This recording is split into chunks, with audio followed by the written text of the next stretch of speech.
пытается шантажировать.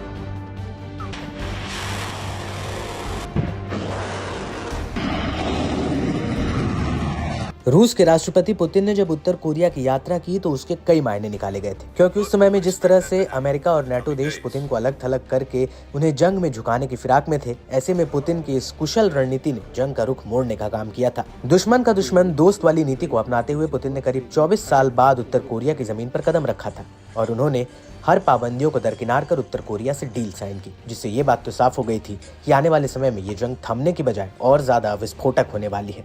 इस बात का अंदेशा इस बात से लगाया जा सकता है कि जब यूक्रेन पश्चिमी देशों द्वारा दिए गए लंबी दूरी के मिसाइलों का प्रयोग कर रहा है, तब रूस भी उसे माकूल जवाब दे रहा है। और अब इसी से जुड़ी एक रिपोर्ट का खुलासा शोधकर्ताओं ने किया है, जिसमें सैटेलाइट इमेज के आधार पर यह बताया गया कि उत्तर कोरिया एक प्रमुख हथियार बनाने के परिसर को बढ़ा रहा है, जो यूक्रेन में रूस द्वारा इस्तेमाल की जाने वाली एक प्रकार की कम दूरी की मिसाइल को असेंबल करता है। इस फैसिलिटी को फरवरी 11 प्लांट के नाम से जाना जा रहा है।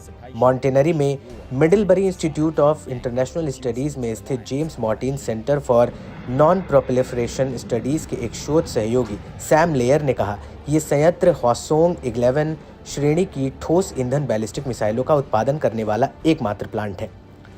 इसके साथ ही ये भी पाया गया कि उत्तर कोरिया के इस इलाके में पहले से ही अंडरग्राउंड तैयारियां चल रही थी। ये सोचने वाली बात है कि क्या किम और पुतिन की जोड़ी अब तीसरे विश्व युद्ध का आगाज होगी। दुनिया भर में वाकई में टेंशन हाई है। वहीं यूक्रेन की भी चिंता जरूर बढ़ गई होगी, क्योंकि एक यूक्रेनी अधिकारी ने बताया है कि जिस मिसाइल को नॉर्थ कोरिया बना रहा है उसे पश्चिम में KN-23 के तौर पर जाना जाता है और इसी का इस्तेमाल रूसी सेना ने यूक्रेन पर हमले में किया है।